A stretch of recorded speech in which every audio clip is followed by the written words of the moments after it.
하나 둘 셋 하면 슬레이트 쳐주세요. 오우. 슬라이드 완료. 감기 조심하세요.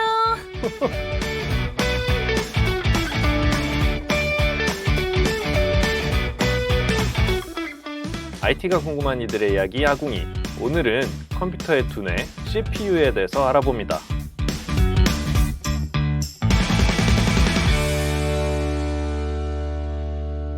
진짜 오랜만입니다.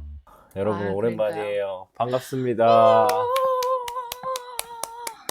저 오늘 조카 태어났어요. 오, 축하합니다. 남동생의 아기가 생겼어요. 오, 사진 봤어요? 사진, 그 피덩이 사진. 어떡하면 그 아기 울음소리를 하는 거 들었는데 이게 눈물이 핑들더라고요. 오, 약간. 눈물이 나. 저도 저희 누나 결혼하고 나서 아기를 5년 만에 가졌는데 조카 딱 나왔는데 제가 제일 먼저 가 있었거든요, 병원에. 네. 근데 딱 울음소리 딱 나오니까 눈물이 나더라고. 오, 맞아.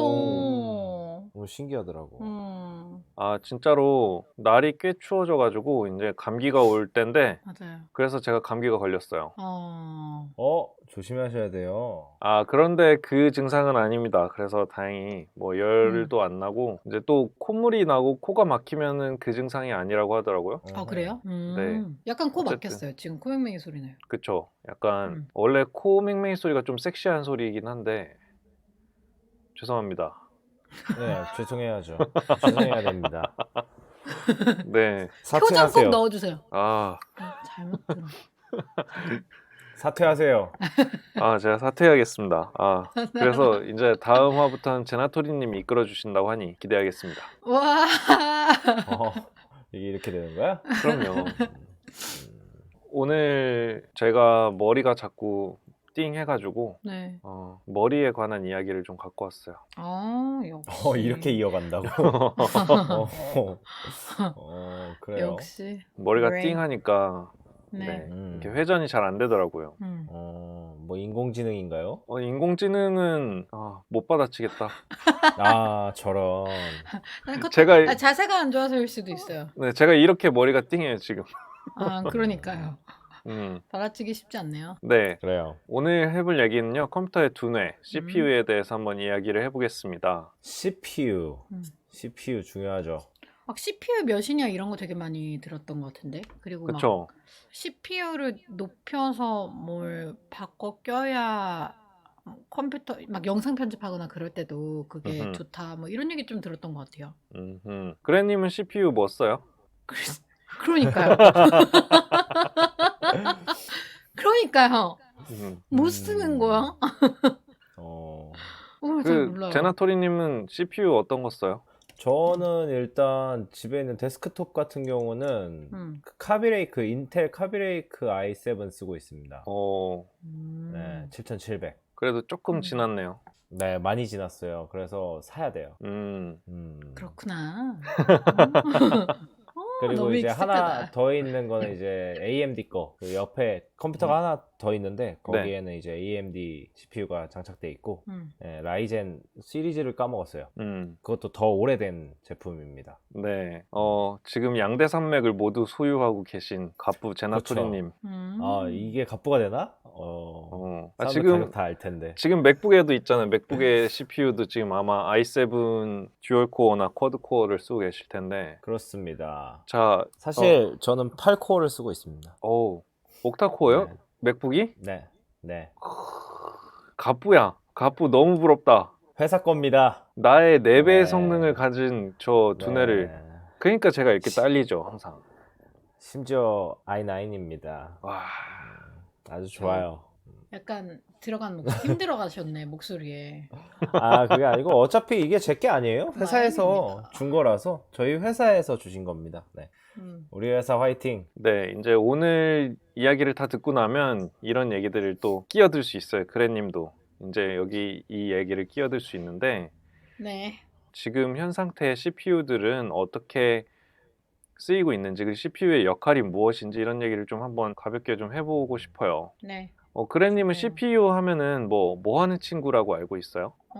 지금 들으니까 브레인이다라고 정리가 되긴 했는데 네. 그러니까 약간 CPU가 예전에 이해하기로는 약간 모터 같은 역할? 모터. 네, 자동차로 치면 모터 같은 역할. 이게 성능이 좋아야 자동차가 쭉쭉쭉쭉 잘 나간다. 그렇죠. 이런 느낌? 비슷한 느낌인 것 같아요. 그럼 오늘의 비유는 자동차로 가겠습니다. 오. 갑자기? 정말? 그렇죠. 저의 이해를 돕기 위해서 이렇게 또 맞춤형으로다가 너무 그럼요. 감동적이고요.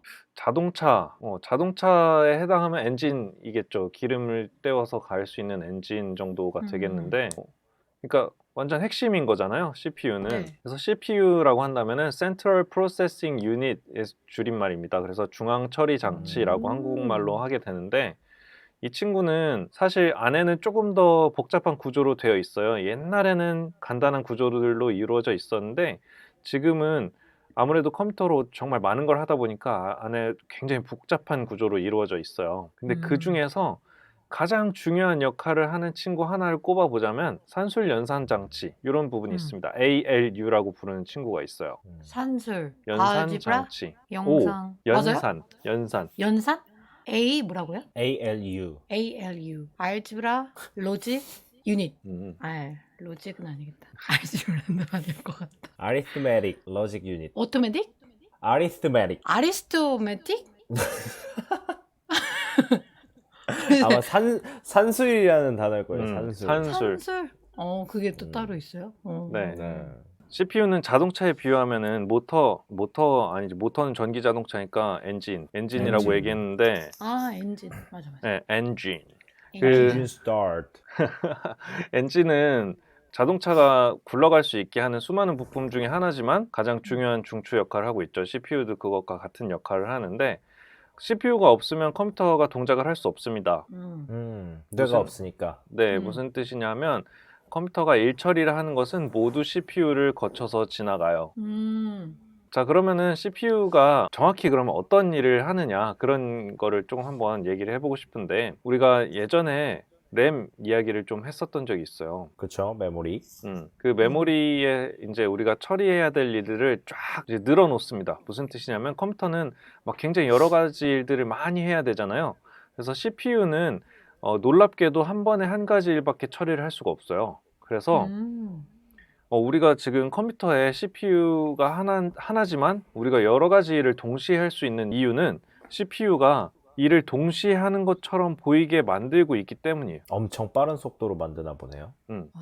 그러니까 여러 가지 일 처리를 동시에 하고 있는 것처럼 보이지만 아주 짧은 시간에 여러 가지 일을 돌아가면서 하고 있는 거예요.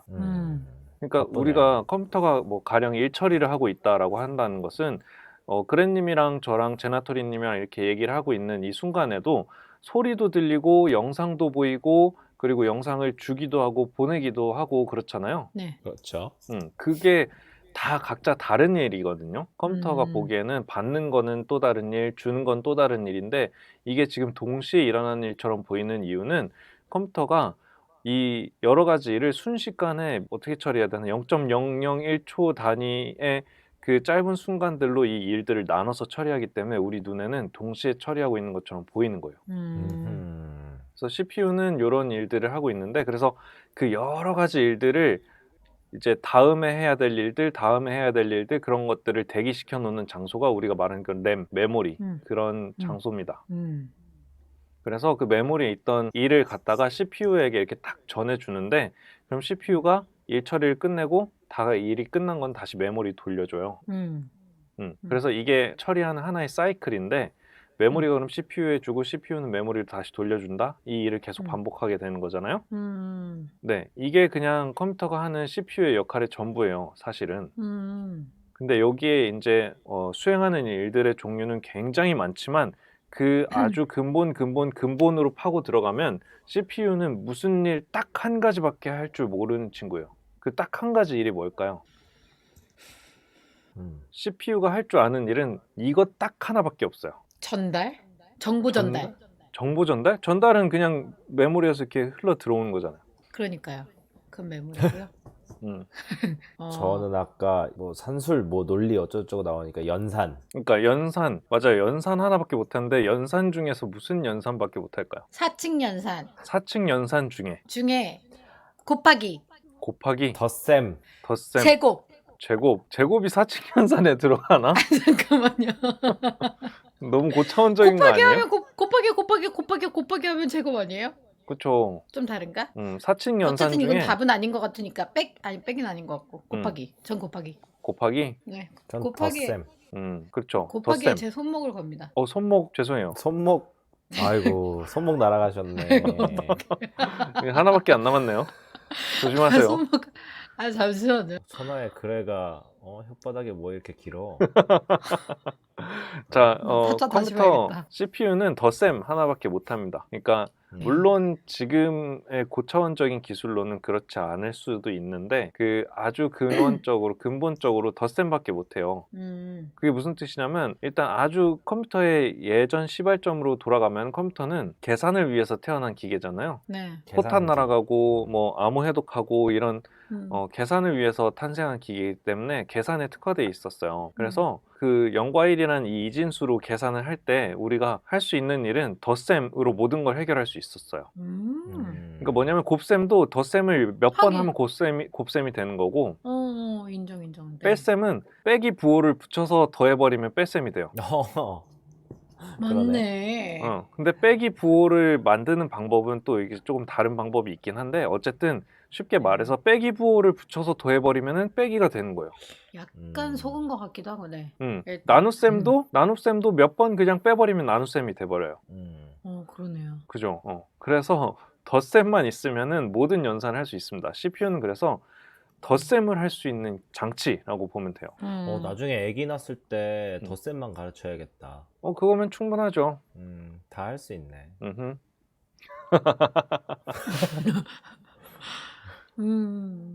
그래서 다른 말로 CPU를 가산기라고 얘기해요. 가산기. 계속 가산기. 덧셈이니까. 가산만 할 수 있는 기계라서 가산기라고도 얘기를 해요. 음. 그래서 그 핵심에는 ALU라는 친구가 있는데 네. Arithmetic, Logic, Unit 맞아요? 네. 로직 맞아요? 네, Arithmetic. 네, 그래서 3분의 2를 맞췄어. 그죠? 그래서 이 ALU 안에서 이제 덧셈을 할 수 있게 되는 거예요. 네, 그렇습니다. 그래서 이 CPU의 핵심은 사실 이 ALU라고 보면 되는데요. 요즘에는 CPU가 하는 일들이 너무 이제 계산 말고도 광범위해지다 보니까 이 구조도 굉장히 복잡해졌어요. 많은 구조의 변화가 있고 이런 구조에 따라서 또 효율이나 성능이 달라지기도 하고 그래요. 네. 그래서 이제 궁금한 점이 이런 게 있을 거예요. 그럼 CPU를 볼 때 우리가 성능을 따지고 봐야 될 텐데 성능을 좌지우지하는 것은 무엇일까? CPU의 성능을 좌지하는 것은 무엇일까? 뭐가 있을까요? 저는 몇 가지는 알고 있었기 때문에. 네, 제나토리님이 알고 있는 거에 대해서 설명을 좀 해주세요. 저는 이제 클럭, 그리고 코어, 그리고 캐시 메모리 정도로 알고 있고 클럭은 제가 알기로는 1초당 CPU에서 얼만큼의 작업이 처리되는지 나오는 단위로 알고 있고 정확하게 계산법은 잘 몰라요. 근데 이제 수치가 높을수록 결국엔 좋은 CPU라는 걸 나타내는 게 이제 동작 클럭이라고 하고 코어는 말 그대로 이 뭐 하나의 뇌에서 몇 개 생각을 할 수 있나? 약간 예를 들면 뭐 그렇게 생각할 수 있고 그 멀티코어나 뭐 쿼드코어 요새는 뭐 옥타코어 그 이상도 많이 나왔는데 뭐 이름도 되게 신기한 것들 많더라고요. 그거 같은 경우도 이제 코어가 수가 많을수록 성능이 더 좋은 거의 배로 아까 전에 그 야곱님이 제가 옥타코어라고 했을 때 자기보다 2배 뭐 이렇게 얘기하셨으니까 쿼드코어시겠죠 지금? 4배라고 했어요. 4배. 4배라고 했어요? 그럼 듀얼코어시구나. 아무튼 그렇게 할 수 있고 좀 가난해가지고. 그 캐시 메모리 같은 경우는 이거는 저도 잘 모르겠어요. 그냥 듣기만 들었지 그냥 정확하게 설명은 하기가 너무 어려울 것 같아요. 네, 그렇군요. 그래님은 아마도 CPU에 대한 내용을 한 번도 본 적이 없을 테니까 질문을 스킵할게요. 지금 분명히 한글을 듣고 있는데 영어를 듣고 있는 것 같아요. 네, 지금 이제 3가지를 말씀해 주셨어요. 클럭이라는 이야기를 했는데 클럭은 뭐냐면은 주파수예요. 그래서 단위를 헤르츠를 쓰거든요. 그래서 많이 들어봤어요. CPU에 보면 몇 기가헤르츠 이렇게 써 있었잖아요. 네. 그게 이제 우리가 주파수 하면 1초당 몇 번 진동을 하는가에 대한 물리 표현으로 배웠었잖아요, 학교에서. 네. 네. 그런데 이 CPU에서는 클럭이라고 표현을 하는데 이게 1초에 몇 번 연산을 수행할 수 있느냐예요. 그럼 만약에 60Hz짜리의 CPU다라고 하면은 1초에 60번 연산을 한다는 거죠. 오. 그런데 요즘 우리가 쓰는 컴퓨터들에 보면은 대부분 3.2GHz 이렇게 써 있는데요. 그쵸. 네. 3.2GHz를 수로 계산을 해보면은 네. 3.2 곱하기 1024 곱하기 1024 곱하기 1024예요. 그러니까 그 3.2. 수만큼 1초에 연산을 수행한다는 거예요. 생각보다 똑똑하네. 오케이. 오케이, 알았어. 예. 생각한 거 이상으로 엄청나죠. 네. 아, 하긴 그 정도 해야 이런 정보 받고 주거니 받거니 그렇죠. 하죠. 네. 맞아요. 이게 우리가 생각한 것보다 훨씬 큰 수의 0과 1을 1초에 계산을 하고 있는 거예요. 진짜 엄청난 물건이랍니다. 저는 컴퓨터를 알면 알수록 너무 무서워요.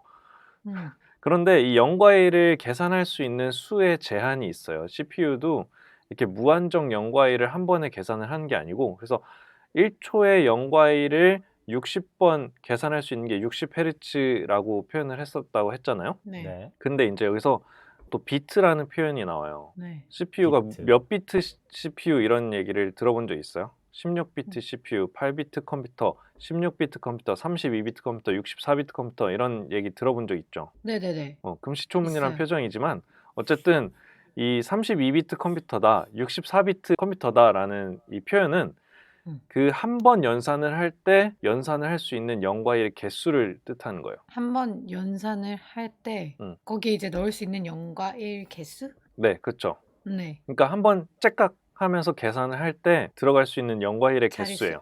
아, 네네네. 그러면은 만약에 64비트 컴퓨터 3.2GHz 64비트 컴퓨터다라고 하면은 우리가 64 곱하기 3.2 곱하기 1024 곱하기 1024 곱하기 1024를 1초에 연산을 한다는 거죠. 여기서 기가라는 그 단위가 들어가는 순간 네, 곱하기 1024 곱하기 1024가 되는 네. 거예요. 3번. 그렇죠. 세 번? 세 번이 되는 거예요. 왜냐면은 킬로라는 단위가 1024고 그 다음에 메가라는 거는 메가. 1024 킬로바이트니까 네. 1024를 또 곱해주는 거고 네. 1024 메가는 1기가니까 네. 그러니까 아무것도 네. 없는 거에서 킬로라는 단위를 붙이려면 1024를 네. 곱하고 그 다음에 메가라는 단위를 붙이려면은 그 킬로에서 1024를 또 곱하고 그리고 기가라는 단위를 붙이려면은 메가에서 또 1024를 곱하는 거죠. 그러니까 3번 그러니까, 곱하면 네. 기가가 되는 거죠. 1024의 세제곱 1024의 세제곱. 쉽게 말하면 2의 30제곱. 그러니까 2의 10제곱이 1024죠. 네, 그래요. 그래서 그래서 2의 30제곱이 기가예요. 2의 30제곱이 기가고 20제곱이 메가. 메가고 네. 그다음에 그 2의 10제곱이 10제곱이 킬로. 킬로 메가 기가. 그렇죠. 네. 킬메기. 그리고 1024 기가는 테라. 킬메기 테. 킬메기 테. 오케이. 킬메기 거기까지만 할게요. 테. 오케이. 네. 그래서 하드디스크 용량 이런 것도 보면 기가바이트 단위 다음에 테라바이트 단위 이렇게 나오잖아요. 어쨌든 네네네네. 맞아. 거기서 들었어요. 네. CPU는 그렇게 어마어마한 친구들입니다. 네. 그래서 그러면 네. 그 아까 전에 64를 또 곱하게 됐잖아요. 비트 때문에. 네. 그러면 아까 전에 제가 말했던 코어가 붙으면 거기에 또 곱하기가 되는 거예요? 그렇죠. 엄청나네. 앞에는 클럭을 제가 설명을 드렸고 클럭이라는 것은 1초에 몇 번 진동해서 얼만큼의 데이터를 처리할 수 있느냐의 능력이었고 다음에 코어라는 얘기가 나오는데 이런 게 광고에 보면 이렇게 나와요. 뭐 듀얼 코어, 쿼드 코어 프로세서, 뭐 옥타 코어, 헥사 코어 이런 얘기들이 나오잖아요. 뭐냐면은 그 코어의 개수를 뜻하는데요. 이 코어는 뭐냐면 CPU 한 장에 들어가는 그 연산 장치의 수를 얘기해요. 그래서 보면은 그 듀얼 코어라고 하는 것은 CPU 하나 안에 그럼 연산 장치가 2개 들어가 있는 거예요. 그러니까 가산기가 2개 들어가 있는 거죠. 뇌가 2개인 거죠. 네. 그래서 동시에 2개를 처리하는 거야. 시험쌍둥이구나. 그렇죠. 머리가 네. 2개 달린 그런 친구가 되는 거예요. 네. 약간 해부학 쪽으로 가는 것 같은데. 자동차로 브레인 치면 엔진이 두 개가 돼버리는 거죠. 네네네. 더블로. 그리고 음. 이제 듀얼 코어에 있었고 그 다음에 쿼드 코어 하면은 네 맞나? 개. 4개. 네. 쿼트로 할 때, 쿼트로. 쿼터. 그러니까 4개. 쿼터 할 때, 네, 네, 4개. 쿼터입니다. 그리고 헥사 코어. 그리고 옥타코어. 옥타 코어. 어려워. 이것도 너무 많아요. 그 단위예요? 그러니까 4개, 아, 6개, 8개, 네. 12개 뭐 이런 거 표현하는 거예요. 아, 네. 되게 많아요. 네, 많구나. 그래서 종류가 많은데 이제 뭐 흔히 요즘 일반적으로 쓰이는 거는 내 컴퓨터 성능이 그래도 꽤 괜찮아라고 하면은 대부분 쿼드 코어를 쓸 거고요. 쿼드 코어. 꽤 괜찮아 하면 이제 제나토리님처럼 옥타 코어 이 정도 들어갈 거고 그렇습니다.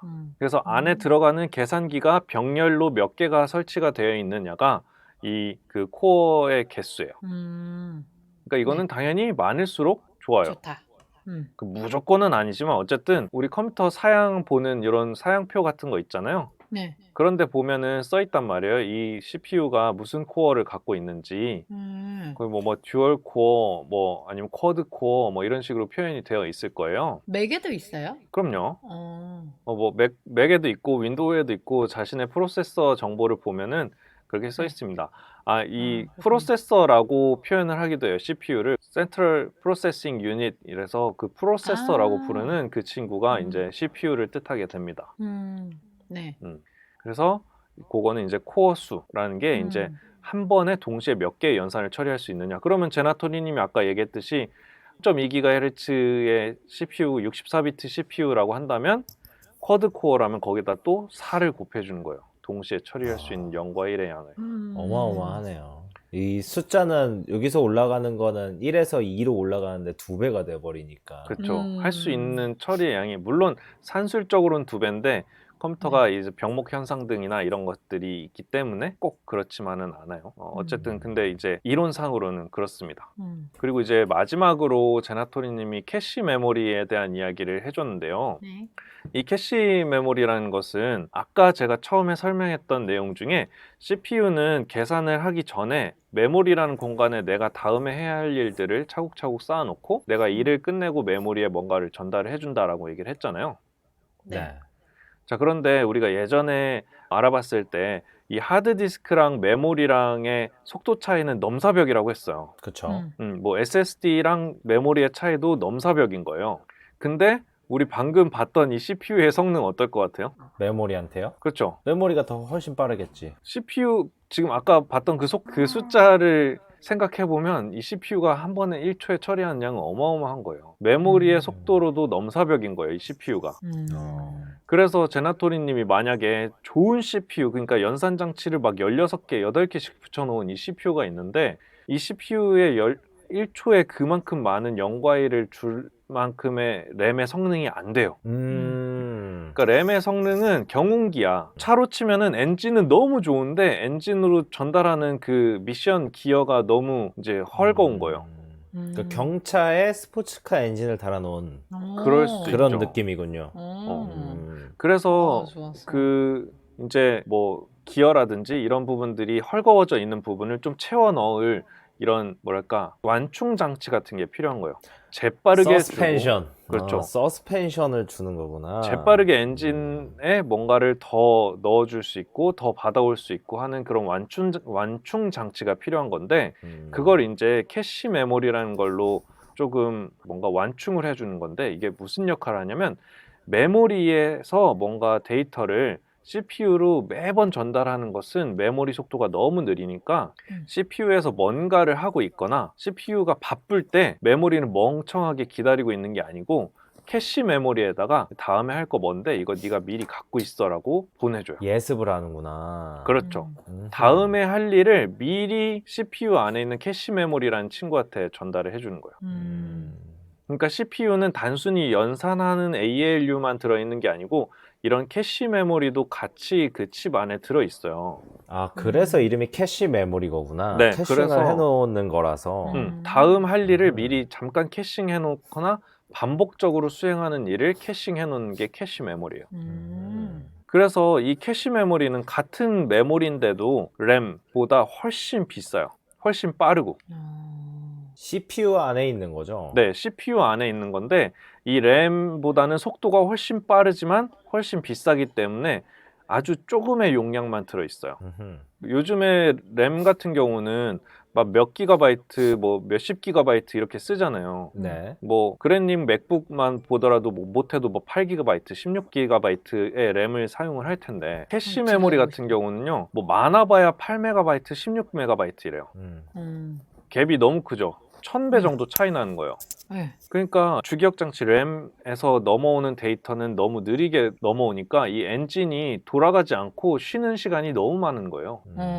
성능은 너무 좋은데 나한테 연료를 주는 친구가 너무 느린 거죠. 그래서 그 연료를 네. 주는 펌프가 중간에 하나 더 네. 들어있는 거예요. 그래서 얘가 기름을 태우고 있을 때 미리 중간 펌프에 기름을 넣어주고, 네. 얘가 연료를 다 태우면 중간 펌프에 있던 걸 넣어주고 다시 저 뒤에서 다시 끌어다주고 이거를 하는 완충 장치를 하는 게 이 캐시 메모리. 그래서 이 친구는 그만큼 빠르기 때문에 또 비싸요. 그래서 적게 들어가 있고, 그래서 이 완충 장치가 하나라도 부족해서 2개, 3개 이렇게 붙어 있는 경우도 있어요. 그래서 첫 번째, 뭐 두 번째 완충 장치, 세 번째 완충 장치 이렇게 해가지고 뭐 1차적으로 붙는 거 뭐 L3 캐시, 뭐 2차적으로 붙는 거 뭐 L2 캐시, 그리고 바로 옆에 붙은 뭐 L1 캐시, 이런 식으로 표현을 해요. 그래서 이게 캐시 메모리도 많을수록 좋아요. 다 많을수록 좋네. 높을수록 좋고, 그쵸? 그래서 CPU에서도 하려고. 보면은 네. 이제 조립 PC를 관심 있게 보는 분들 같은 경우는 CPU 뭐 모델명, 뭐 성능 이런 거 당연히 잘 아시겠지만은, 모르는 분들은 만약에 내가 뭐 노트북을 새로 구입을 한다, 아니면은 뭐 조립 PC를 새로 뭐 견적을 받는다라고 했을 때 CPU에서 사실 진짜 많이 판가름 되는 것 중에 하나가 이 캐시 메모리예요. 저는 솔직하게 말하면 저런 것까지는 보지 않고 사거든요. 네. 이 캐시 메모리가 있고 없고의 성능 차이가 엄청나게 비약적으로 많이 납니다. 그러니까 뭐 작업에 따라서 많이 달라지겠지만, 내가 좀 무거운 작업을 많이 하고 뭔가 반복적인 작업들을 많이 하는 뭐 그런 사람이라면 이 캐시 메모리도 굉장히 큰 성능의 판가름 요소 중에 하나예요. 그러니까 제가 그 얘기를 네. 조금 들은 것 같아요. 그 처음에 이거 맥 살 때 저는 그냥 모르니까 남편이 사주는 거를 샀는데, 영상 돌리려면 그 회사 영상팀에서 약간 조언처럼 주신 게, 영상 파이널 컷 돌리려면 뭐지? 모모도 좀 업그레이드 시키시고 그러면 좋을 거예요. 근데 그 모모가 왠지 캐시 메모리였던 것 같아요. 아닌가? 아마 CPU 아니면 메모리?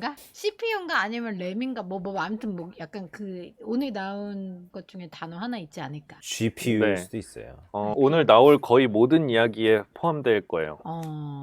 그러니까요. 그거는 이따 그러면 또 같이 한번 다시 얘기를 해보고. 네. 이 캐시 메모리는 그래서 많을수록 좋아요. 근데 이 캐시 메모리가 조금씩 커질 때마다 CPU 값이 거의 2배씩 뛰는 수도 있어요. 그만큼 이 캐시 메모리는 비싸고 성능이 좋은 친구입니다. 제가 지금 얘기하면서 제 거를 확인해 봤는데 L3까지 있네요. 다행이네. 네. 그 정도는 있어줘야죠. 여긴 없는 것 같아요. 아유, 제가 여기 밑에 보면 아니, 거긴 없어요. 써져 있을까봐. 네, 거긴 없습니다. 그래요? 어딜 네. 봐야 되지? 그 뭐 윈도우 같은 경우는 거기 내 컴퓨터의 장치 관리자 아니면은 그 뭐 컴퓨터 정보 이런 섹션이 있을 거예요. 맥 같은 경우는 왼쪽 위에 사과 버튼을 누르고 내 시스템 정보, 이 맥에 관하여 이런 그 정보를 눌러보면 바로 나옵니다. 바로 눈앞에 나와요. 나오네요. 네, 그래서 무슨 읽어주세요. 코어까지는 나오는데, 그래서 좀 자세하게 시스템 리포트 눌러보면은 좀 더 자세하게 나올 거예요. 여기 지금 막 다 나와요. 모델명, 맥북 프로, 프로세서 이름, 네. 쿼드 코어, 인텔 코어 i5. 네. 프로세서 속도 2.4 GHz. 그 다음에 프로세서 개수 1개. 네.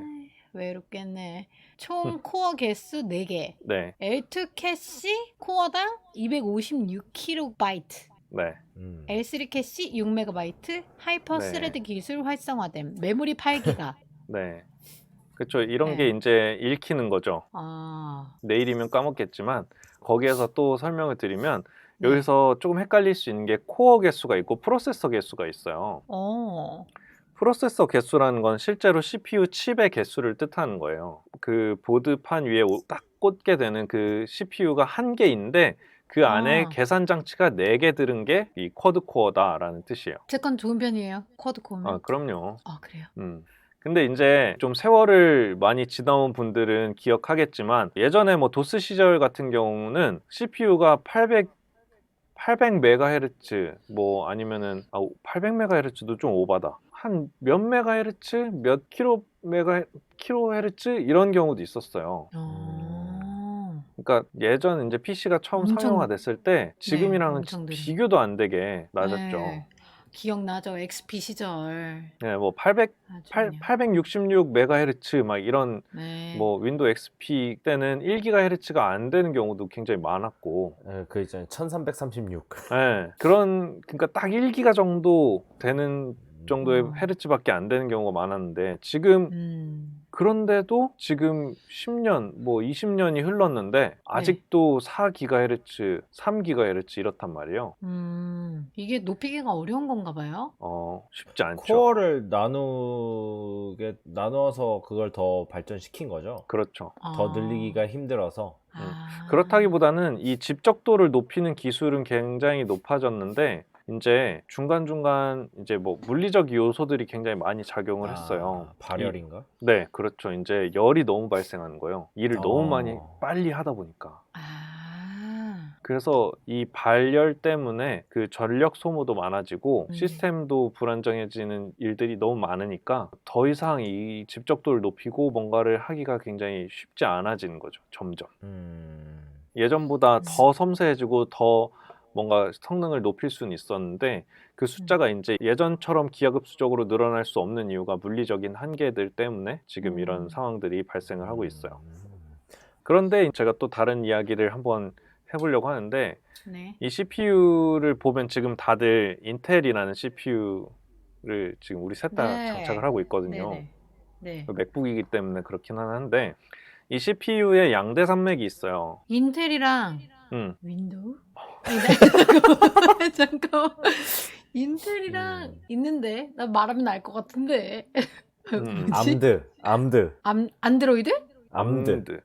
암드? 암드라고 하는데 그 우리나라 사람들만 그렇게 얘기하고 AMD라고 불리는 회사가 있어요. AMD요? 네. 인텔과 이제 쌍벽을 이루던 그리고 지금 이루고 있는 그 AMD라는 회사인데요. 네. 이 회사는 CPU랑 GPU를 다 만들고 설계하는 그런 회사예요. 네, CPU랑 GPU. GPU는 또 이따가 얘기해 볼 테니까. 네. CPU의 이제 양대 산맥이라고 했는데 이 Advanced Micro Device라는 이름을 가진 회사예요. AMD는 Advanced Micro Device. 그러니까 진보된 소형 기기 뭐 이렇게 볼 수 있겠네요. 그래서 이 AMD는 사실 지금 제나토리님 한 대 컴퓨터는 AMD CPU를 갖고 있다고 했고 한 대 컴퓨터는 인텔 CPU를 갖고 있다고 했어요. 네. 이 두 양대 산맥의 회사의 CPU를 갖고 있는 건데 사실 예전에는 이 인텔이랑 AMD가 거의 이제 쌍벽을 이루고 있던 시대가 있어요. 둘 다 이제 막 쟁쟁했던 그런 시절이 있는데 한 2006년도, 2005년도 이때까지 이제 인텔이 성장하고 AMD는 점점 망해가고 있었어요. 쇠락의 길을 가고 있었어요. 왜냐면 인텔은 그때 이제 성능을 막 끌어올려가지고 이제 사람들이 인텔을 더 많이 쓰려고 노력을 하고 있었고 심지어 애플도 파워PC에서 인텔을 수용할 수밖에 없을 정도로 인텔의 실력이 점점점 올라가고 있었던 때였고 AMD는 이제 인텔에 점점 밀려서 쇠락의 길을 걷고 있었어요. 그래서 이 인텔과 AMD가 얼만큼 격차가 났었느냐 하면요. AMD가 주가가 진짜 2006년 이후로 곤두박질 쳤어요. 어느 정도냐면 2006년도에 35달러 정도 됐었거든요. 40달러까지 됐었거든요. 그러니까 한 주의 주가가. 근데 2008년도, 2009년도에 2달러 밑으로 내려갔어요. 20분의 1 토막. 어떡하면 좋아. 이거는 뭐 구조돼도 안 오는 경지가 되는 거거든요.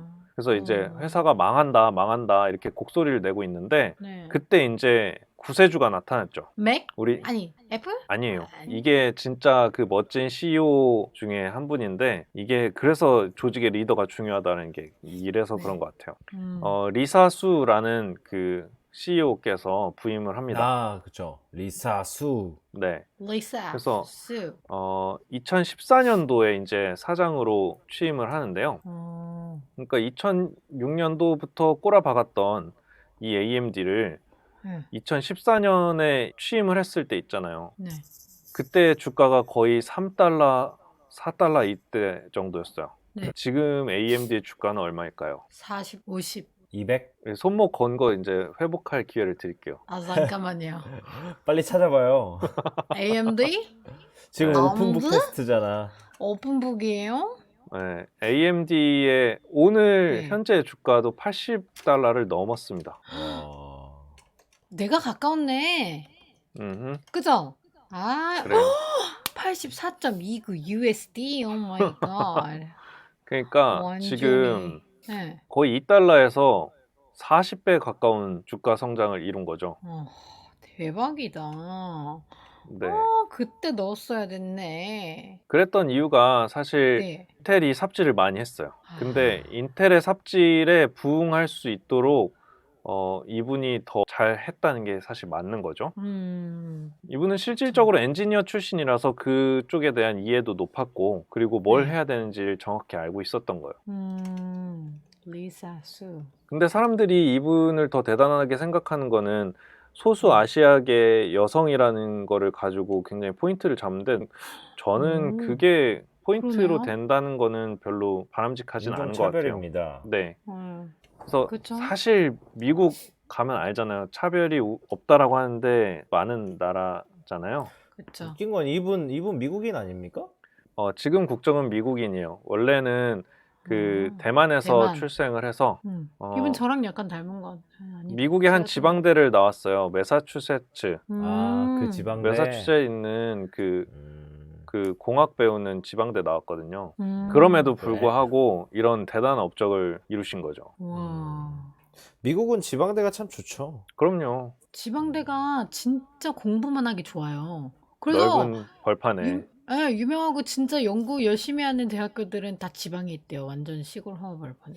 맞아요. 그래서 거기 또 지방대 출신이셔가지고 거기서 이런 말씀을 하셨는데, 나는 좀 더 바로 실무에 투입하고 내 그 경험을 쌓고 싶어서 바로 학교를 마치고 실무로 들어왔다라고 하는데, 학교를 마쳤다는 기준이 우리랑 조금 달라요. 왜요? 박사까지. 오, 와우. 오케이. 진짜 마치신 거네. 그러니까. 조금 빨리 하고 싶어서 포스트닥은 와. 안 하고 네. 그냥 기업으로 진출했다라고 하는, 우리랑 조금 다른 기준을 가진 분이시죠. 약간 더 이상, 그러니까 그 앞에다가 다라고 붙여야 돼. 다 마치고 바로 투입했다. 라고 이제 붙여야 되겠네. 박사 후를 안 하고 넘어왔다. 이런 정도. 포스트 알만큼했다. 닥터를 안 하고. 그러니까요. 여기 회사 그 CEO 소개에도 그렇게 네. 돼 있네요. 그러니까 박사라고 돼 있는 박사. 그러니까 맞아요. 수 박사는 이렇게 서술을 하시네요. 그렇습니다. 그래서 네. CEO로 아직 계시고 실제로 연구에도 참여하는 엔지니어기도 합니다. 그래서 이분이 AMD를 지금 떡상시켜 놓은 거예요. 엄청난 thank you so 업적이라고 much. 할 수 있죠. 진짜 망해가는 회사를. 와.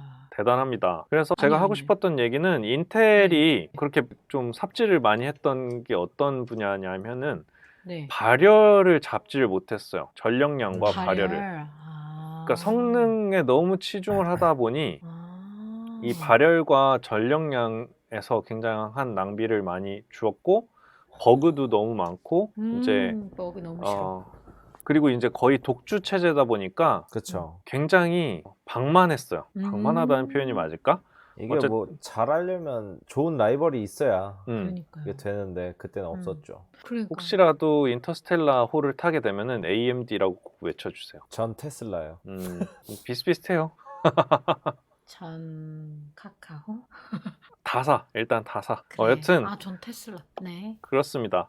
그래가지고 AMD의 CEO가 훨씬 멋있게 이렇게 해낸 덕분에 지금 우리는 또 그 라이벌 구도 속에서 특혜를 입고 있죠. 더 좋은 것들이 나오겠죠. 아니 그럼 지금 이거 맥에서 발열이 되게 많이 나는 게 인텔 그것 때문이에요? 그렇다고 볼 수 있습니다. 정말 열받네 진짜. 그런 것도 있고, 애초에 맥북 같은 경우는 팬이 키보드로 나오기 때문에 그래요? 밑바닥이 아니라. 그래서 키보드에 뭐 쏟으면 안 네. 돼요. 그리고 키보드에 뭐 COC도 좋지 않아요. 완전 씌워놨는데 어떡하면 좋 네, 그 스킨 같은 거 씌우는 거는 네. 빼주시는 게 나아요.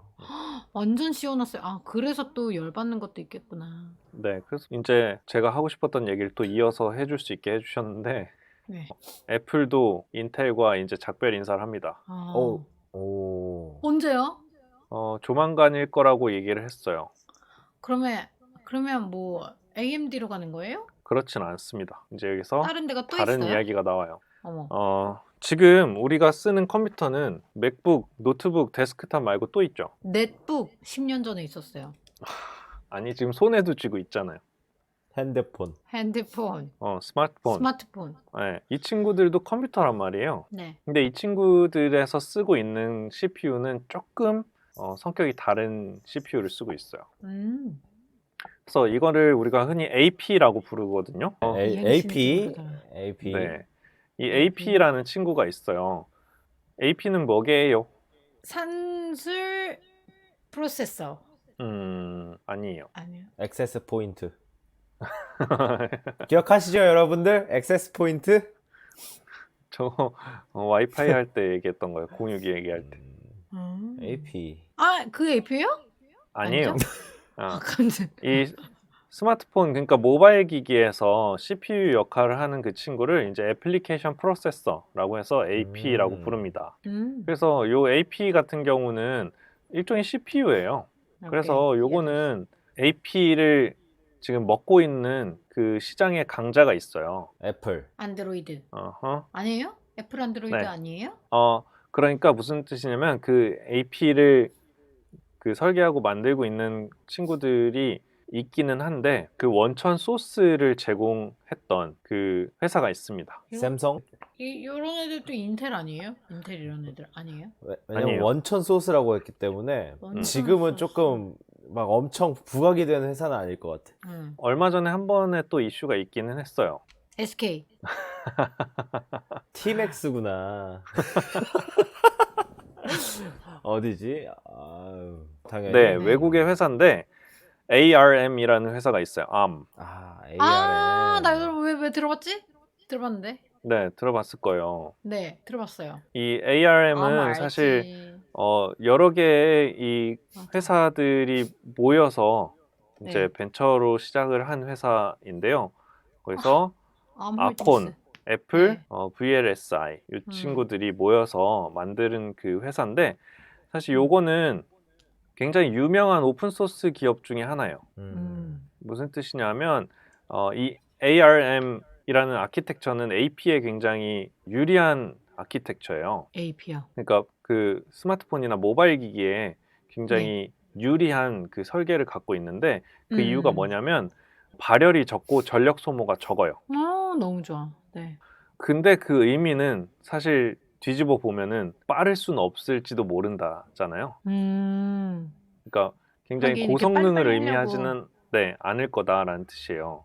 그래서 애플은 아이폰이라든지 아이패드라든지 이런 거를 제품 설명을 할 때 보면은 그 CPU를 지칭할 때 AP라고 지칭을 하는데 그 버전을 A9, 뭐 A12 뭐 이런 식으로 표현을 맞아요. 해요. 그러니까 뭐 지금 인텔의 CPU를 쓰는 게 아니고 자신들이 ARM이라는 그 회사에서 설계한 그것들을 가지고 자신들이 튜닝해서 자신들이 원하는 방향으로 CPU를 만들고 있는 거예요.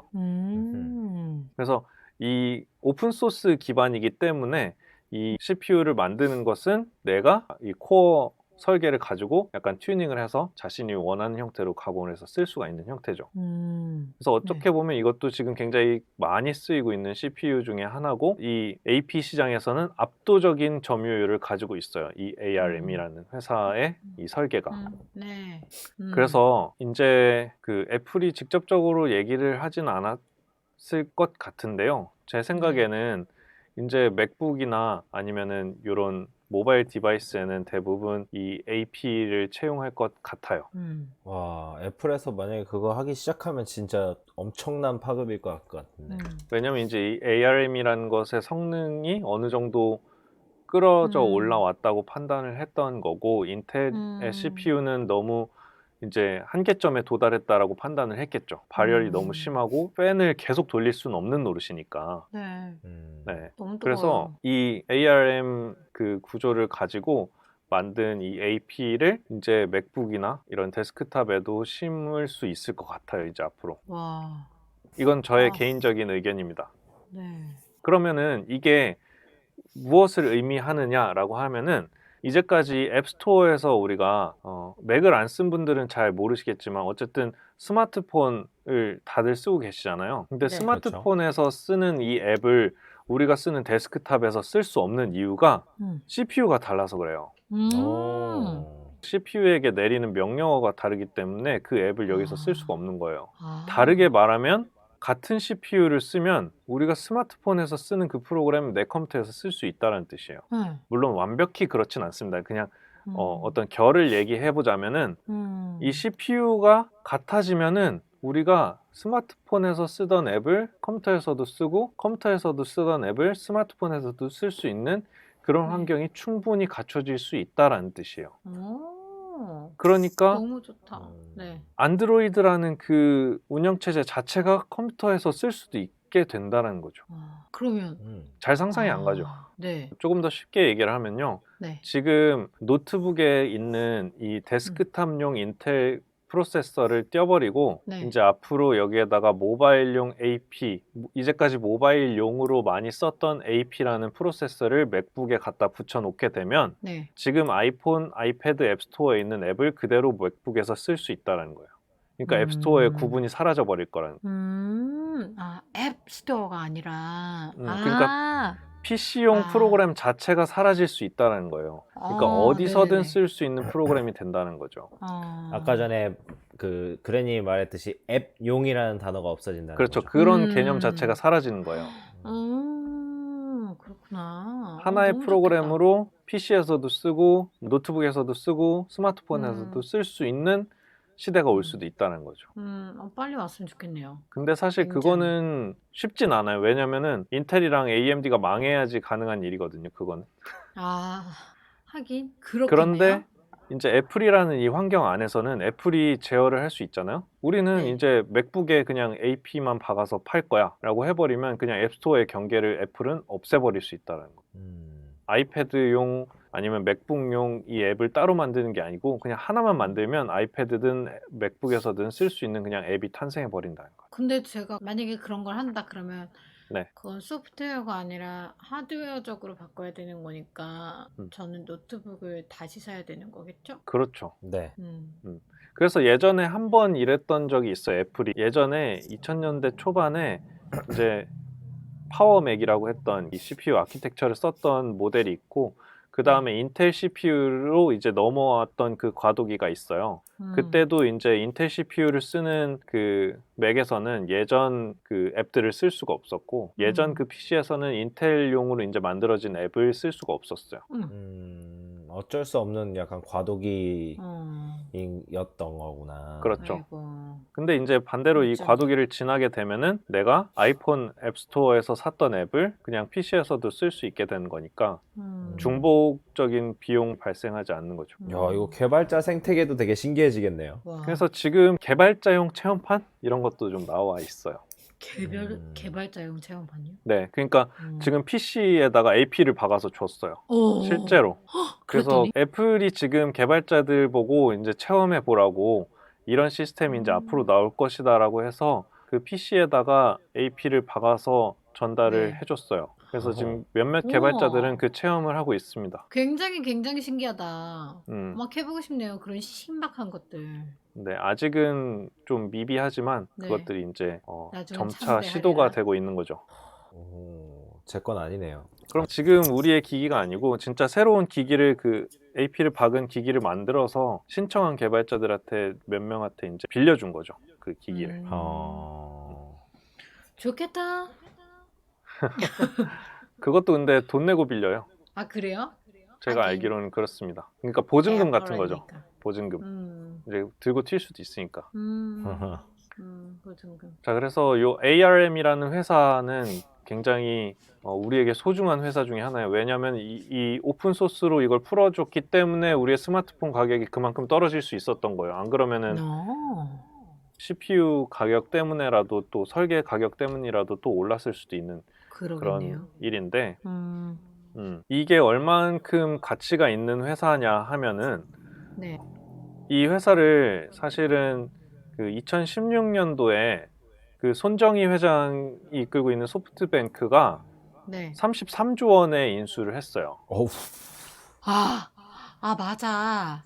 그래서 읽었구나. 제가 손정희의 그 책을 이따만한 거를 읽었거든요. 네. 북클럽을 해야 돼가지고 억지로. 네. 맞아. 거기서 나왔어요. 그래서 들어본 거였어. 네. 그런데 그런 회사였구나. 네. 요거를 요번에 손정희 네. 회장이 네. 경제적으로 큰 타격이랑 이런 것들이 입고 나서 네. 다시 매도를 합니다. 어머. 하지만 매도를 한다고 해서 절대 싼 가격에 판 게 아니에요. 우리가 아까 33조 원에 샀다고 했잖아요. 네. 요거 다시 되판 가격은 얼마일까요? 70조. 오늘 계속 찍기만 하는 것 같은데.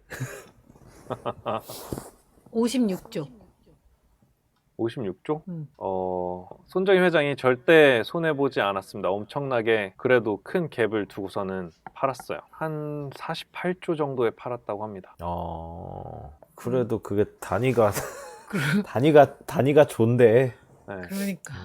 15조 정도밖에 이득을 취하지 못했어요. 저런. 저런 15조 저도 한 40% 정도밖에 못 받았죠. 근데 이게 단 4년 만에 일어난 일이에요. 4년 만에. 4년 만에 15조를 벌었구나. 네. 아니 어쨌든. 15조를 아니라 15조밖에 못 보셨구나 해야 돼 또. 심지어. 네. 근데 하긴 손정희 이게 치고 되게 짧게 하신 거네요. 저기 하신 거네. 그렇죠. 요번에 너무 힘들어가지고 요번에 그래, 굉장히 진짜로. 손실을 많이 입었던 그런 것들이 있어서. 미역국? 네. 근데 아직 이 계약이 완료되지 않았어요. 사인을 아직 하진 사인 안 않았구나. 했어요? 아니요, 사인은 이제 서로 하기로 했는데 네. 지금 각국에서 이것을 반발해가지고 이 계약을 무산시키려고 지금 조금 회방을 놓고 있어요. 오케이. 왜냐면 이것이 전부 성사가 되려면, 왜냐면 아까 제가 얘기했듯이 이 다국적 기업이거든요. 이 ARM이라는 회사는 네. 미국이랑 영국이랑 뭐 이런 여러 가지 나라들이 합작해서 만든 회사이기 때문에 미국이랑 영국 그리고 유럽연합 그리고 뭐 중국 이런 데로부터 그 허락을 구해야 돼요. 얘네들이 이제 사고 팔고 하는 데 있어서. 그래서 아직은 다 끝난 일이 아닙니다. 그래서 지금 기준으로 나중에 일이 어떻게 될지 몰라요. 이게 결렬이 될지 끝날지는 모르는 일입니다. 그런데 이게 만약에 시행이 된다, 그러니까 이게 이어진다라고 하면은 조금 걱정이 돼요. 사실 저는. 왜요? 약간 독과점으로 가나요? 사는 쪽이 어딘가가 문제예요. 누가 사기로 했냐면 엔비디아라는 그래픽 카드를 만드는 GPU를 만드는 회사가 인수를 하기로 했는데요. 네. GeForce. 여기가 문제가 좀 있어요. 어떤 문제요? 그 얘기는 우리가 조금 쉬었다 와서 해보도록 할게요. 좋아요. 그래서 요 ARM이라는 회사를 엔비디아가 인수를 하면은 조금 무서워요. 왜냐면 얘네들이 이제 이거는 오픈소스로 안 풀겠다라고 해버리면 이제 큰일 나는 거거든요. 애플이고 뭐고 다른 데서 이제 이 AP에 대한 개런티 뭐 그런 걸 줘야 될 수도 있고, 그래서 지금 만들던 모바일 뭐 디바이스 이런 데에 값이 올라갈 수 있다는 거죠. 엔비디아가 좀 이렇게 좀 잘 해줬으면 좋겠네. 뭐 아직 사갈지 어쩔지도 모르니까요, 그렇죠? 네, 근데 그럴 만한 깜냥의 회사가 아니기 때문에 걱정을 하는 겁니다. 그래서 그 얘기는 조금 쉬었다가 이어서 GPU에 관한 이야기도 한번 해볼게요. 50초 뒤에 공개됩니다. 좋아요, 구독, 알람 설정 부탁드릴게요.